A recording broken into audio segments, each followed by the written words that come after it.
ఈ ఊర్లోకెల్లా ఎదవెవడని ఎంక్వైరీ చేస్తే నువ్వేనని తెలిసి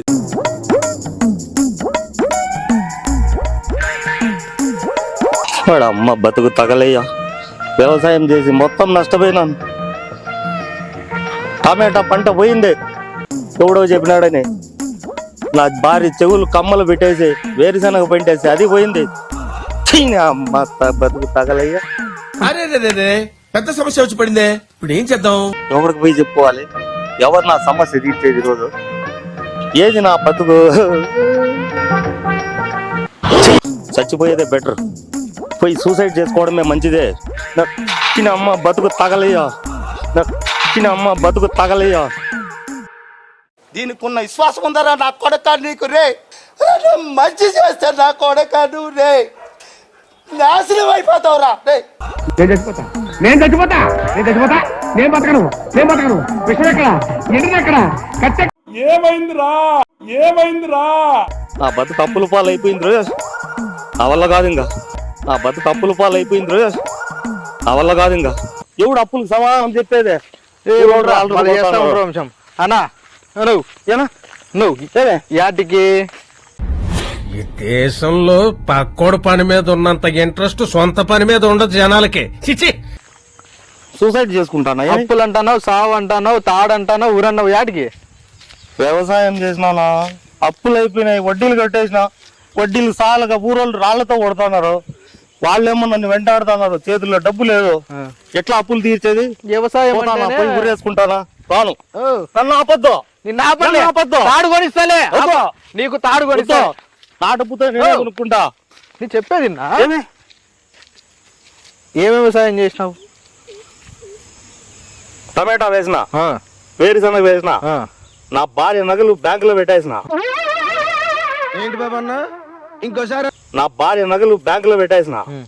అప్పులు కట్టలేక నష్టపోయిన, పంటలన్నీ చేతికి రాలా. చివరిగా వడ్డీలు వచ్చి కూర్చున్నాయి. ఇప్పుడు వడ్డీలో నన్ను వెంటాడుతాను. నన్ను చూస్తే ఖచ్చితంగా కట్టేస్తారు. దానికి ముందే పిచ్చోడిని అయిపోయి మతిపోయే లోపల ఖచ్చితంగా పోయి సూసైడ్ చేసుకునేస్తా. నా వల్ల కాదు. What is this? నేను ఇంత స్వీట్ గా మాట్లాడుతుంటే రిప్లై ఇవ్వకుండా వెళ్ళిపోతున్నాడు. నేను ఒప్పుకోను అంతే. నేను ఒప్పుకోను. కాదు, నువ్వు ఏ రకంగా వ్యవసాయం చేసినావు? రసాయనాలు ఎక్కువ వాడేసినానన్నా, దానివల్ల నష్టం వచ్చింది. పంట చేతికి వస్తే మనకు 4 రూపాయలు డబ్బులు వస్తాయి కదా అనుకున్నాను. నష్టపోయి నేను ఇట్లా రోడ్డును పడతాను. నాకేం తెలుసన్నా? అందరు చెప్పిన వాళ్ళు ఏమైనా డబ్బులు ఇచ్చినారా నీకు? ఎవరు ఇవ్వలేదన్నా. మళ్ళీ వాళ్ళ మాటలు ఎందుకు విన్నావు? అదే అన్న, డబ్బు వస్తుందని ఆశతో ఉన్నానన్నా. కొట్టొద్దన్నా, నేను ఆల్రెడీ సూసైడ్కి పోతాను. మళ్ళీ కొట్టడం ఎందుకు? నిండా మునిగానికి సలాడా. మరి ఏం చేయమంటావు? నిండా మునిగానికి సలాడా. మరి ఏం చేయమంటావు? నీ పొలం ఏడా? వెనకలే ఇది. అది ఇదే కనిపించేంత నీ పొలమే? అవును. ఇంత పొలం పెట్టుకొని చచ్చిపోతా అంటారు. ఇంకేం చేయమంటావు? నా వడ్డీలు వాళ్ళు వస్తారు రేపు. అప్పులు కట్టొద్దు, డబ్బు లేదు, పొలంలో ఏం లేదు, పంట పోయింది చూడు, మొత్తం అంతా ఎండిపోయింది. ఏం చేయమంటావు? ఏం తీసి కట్టాలి డబ్బులు? పొలం దగ్గర ముందు అంతే అంటావా? పొలంలో ఏం నిధి చూపిస్తావా? నిధే ఏమే? నిధి దగ్గర వాళ్ళ మరి డబ్బులు కట్టొద్దు, నిధి అంటావు. నిధి పొలం దగ్గర పోయి ఏం చేస్తావు? ఎండిపోయింది అట్లకి. నువ్వేమో దొరికినావు, ఏం చేస్తావు చూద్దాం. నీ గుర్తుపడితే అన్న ఇంతకి? ఏం చేయి, నాకెట్లా గుర్తుంటుంది? నువ్వేందో పరిగెత్తే బస్సు టైర్లు ఇప్పుకొని పోయేవాడు మాదిరిగా ఉండవు, నాకెడ తెలుస్తుంది ఎవరు? పరిగెత్తే బస్సు టైర్లు ఇప్పుకొని పోయేవాడు మాదిరిగా ఉండవు, నాకెడ తెలుస్తుంది ఎవరు?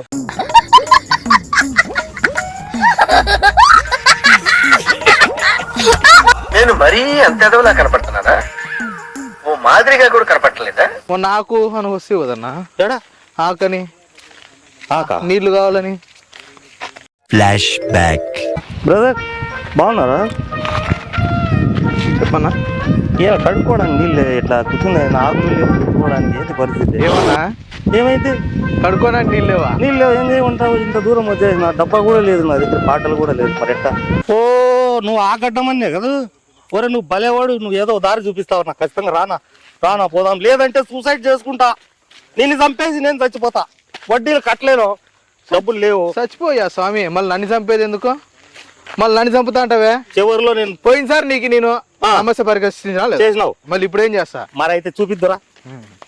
అప్పులు కట్టలేను కానీ నీ సమస్య పరిష్కరిస్తా. సరే పదాం రా, ఖచ్చితంగా రానా. నా పొలం చూడు ఎండిపోయింది, మొత్తం అంతా దున్నేసిన. టమాటా ఇది పోయింది, వేరుశనగ పోయింది, నగలు పోయింది, వడ్డీలు మిగిలిపోయినాయి, అప్పులు ఒకటే ఉన్నాయన్నా.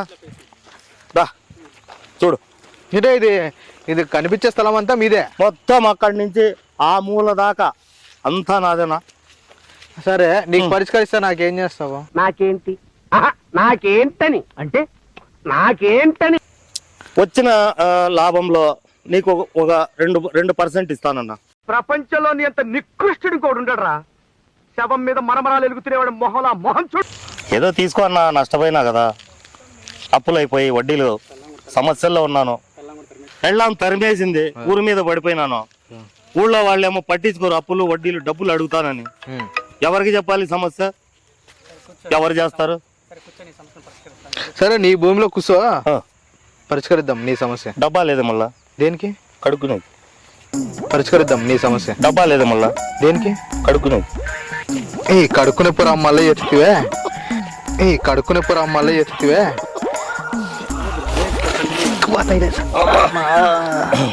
నిన్ను నమ్మి నా పొలంలోకి వచ్చి కూర్చున్నాము, నువ్వేదో నన్ను లాక్కొస్తావని.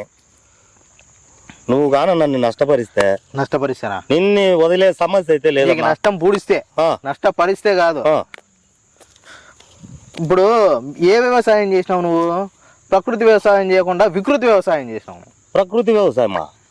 అదేందన్నా అదే? ప్రకృతి వ్యవసాయం అనేది రసాయనాలు, ఎరువులు, పురుగు మందులు, ట్రాక్టర్ లేకుండా ప్రకృతిని అనుసరించి సాగు చేసే వ్యవసాయాన్నే ప్రకృతి వ్యవసాయం అంటారు. తాడుంది అదే. పట్టు పట్నా తిని. నువ్వు అడిగేది అట్లుంది, యాడుందని. ఇంత చెప్పింది అర్థం కాలా? ఏమి? ఎరువులు, మందులు, ట్రాక్టర్లు, రసాయనాలు ఇవి లేకుండా సహజ సిద్ధంగా వ్యవసాయం చేస్తే ఏమి ఇబ్బంది ఉండదు.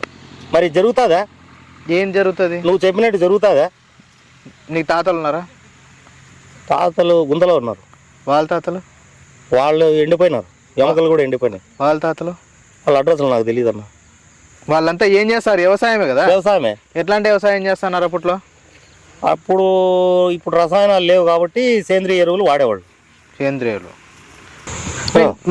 ఇంతకు నీ పేరేం పేరునా? నా పేరు పోతే చిక్కడు. పోతే చిక్కడు, గుచ్చుతా, పొడుస్తా కాదు. నీ పేరేం పేరు అని అడిగిన. నా పేరు పోతే చిక్కడు. పోతే చిక్కడు, గుచ్చుతా, పొడుస్తా కాదు. నీ పేరేం పేరు అని అడిగిన. నా పేరుతో ఏమన్నా నాకు ఏదన్నా గట్టెక్కితే దారి ఉంటే చెప్పన్నా. నీకు ఇందాకనే చెప్పినా అన్న, రసాయనాలు వాడకుండా, ఎరువులు వాడకుండా, పురుగుల మందులు వాడకుండా, ట్రాక్టర్లతో ఫర్టిలైజర్లు మందులు చల్లించకుండా నువ్వు వ్యవసాయం అనేది ప్రకృతి పరంగా చేస్తే నీకైతే లాభం ఉంటుంది. ఎటువంటి ఖర్చు ఉండదు మొత్తానికి చెప్పాలంటే. మరి ఏ పంటకి మనము దేనికైనా వాడుకోవచ్చు? దేనికైనా వాడు. నువ్వు ఈ చేత్తోనే కదా అన్నం తినేది, బిర్యానీ ఇంకో చేత్తో తింటావా? భూమి కూడా మనకు అట్లే. అంతేనా? అంతే. సరే మరి ఎట్లా నిన్ను నమ్మేది? నేను నీ మాట నమ్మేది? ఇప్పుడు నువ్వు సుమారు ఎన్ని లక్షలు పోగొట్టుకున్నావన్నా? ఒక 20 లక్షలు పోయింది. టమాటాకి ఎంత వేసివి? 10. దానిపైన 10. దాని కింద 10 అంటే 30. మొత్తానికి 10 లక్షలు, 20 లక్షలు, 30 లక్షల దాకా ముంచుకొని నా ముందర కూర్చున్నావు. ఈ ప్రకృతి వ్యవసాయం పద్ధతిలో ఏముంటదంటే పెట్టుబడి ఉండదు, రసాయనాలు లేకుండా సాగైతే చేస్తాము. ఇంకా చూసుకున్నట్టయితే ఈ మట్టి ఉందా, దీన్ని జీవంగా చూసుకోవాలా. ఏంది బెదపడుతున్నావు? లేదు, జీవంగా చూసుకోవాలంటే దీనిలో శ్రేష్టంగా చూసుకోవాలా. దీంట్లో ఏ ఇబ్బంది లేకుండా ఎప్పుడప్పుడు భూమిని చూసుకుంటా జాగ్రత్తగా చేసుకోవాలా. అట్లంటావా? సరేనా. మరి ఎంత పెడితే ఎంత ఖర్చు పెట్టాల్సి వస్తుంది మనకు దీనికి? దీది సహజ సిద్ధమైన ప్రకృతి వ్యవసాయం అంట. దీంట్లో ఖర్చు ఏమి ఉండదు. అవునా? దీంట్లో రూపాయి 2 రూపాయలు అనేది మనం ఏం పెట్టుకోని అవసరం లే. అవునా? మన ఆవులు, దాని ఎరువులు అవి సహజ సిద్ధంగా జరుగుతానే ఉంటేనే ప్రకృతి వ్యవసాయం అనేది జరుగుతుంది. ఇన్ని రోజుల నుంచి నేను పోగొట్టుకున్నది ఎట్లాగో పోయింది. కనీసం నువ్వు చెప్పినట్టు ఈసారైనా పంట వేసి బతికి బయటపడతానా అన్న? ఆంధ్రప్రదేశ్ అయితే న్యాచురల్ ఫార్మింగ్ సర్వీస్ అని కొత్తగా వాళ్ళ పద్ధతిలో గవర్నమెంట్ అయితే ప్రతి ఒక్కరికి ఆసరాగా నిలబడుతుంది. ఓకే.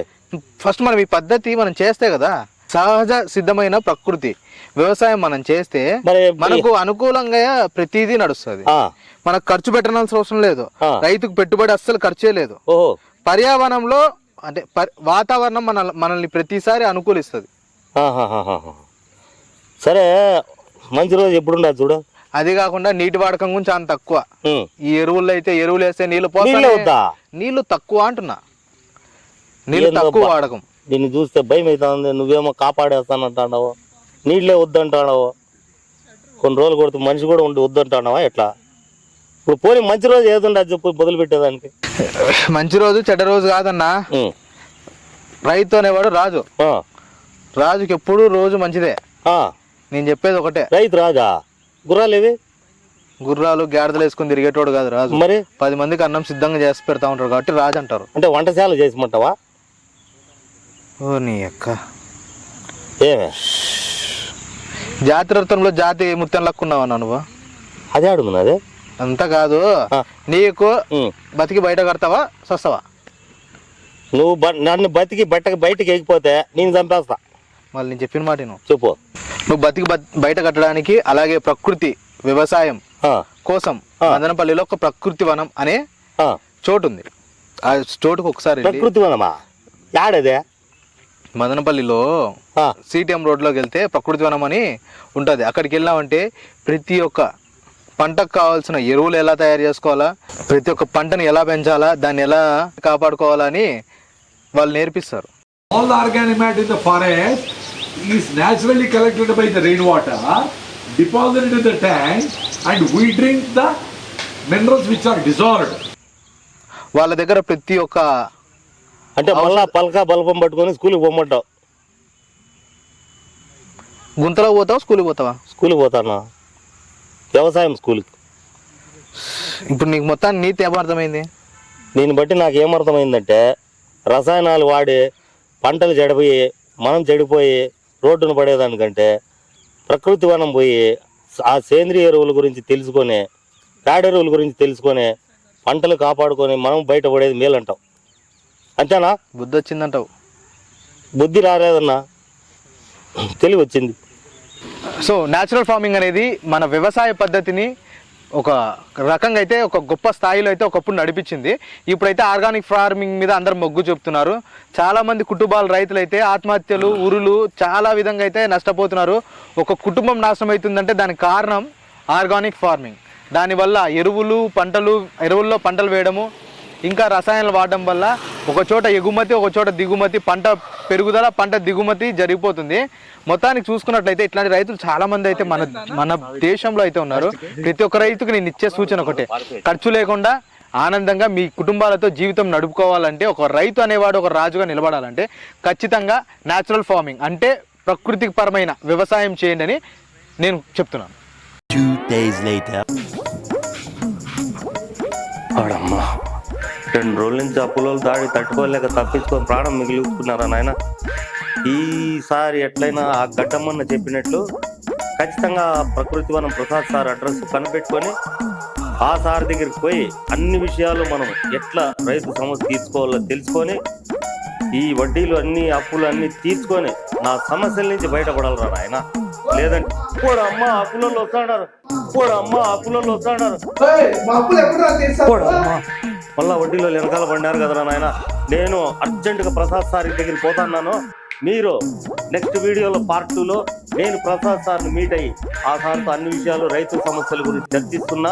రన్ టీవీ తెలుగులో మీరు ఖచ్చితంగా పార్ట్ 2ని వీక్షించండి. నేను కూడా అమ్మ